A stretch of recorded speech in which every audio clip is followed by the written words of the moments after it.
Hello everyone, I'm Fiona. Today's video will demonstrate the gear shifting operation of an AC arc welder. The heating wire is heated by an electric heater welder. To meet power requirements, two welders are used in parallel.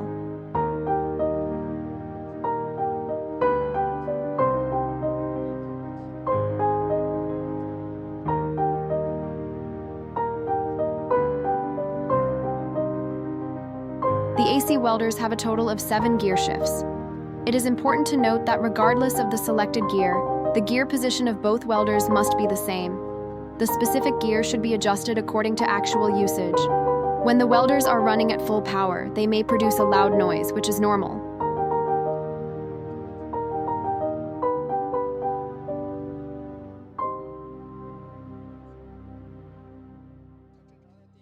Thank you for watching.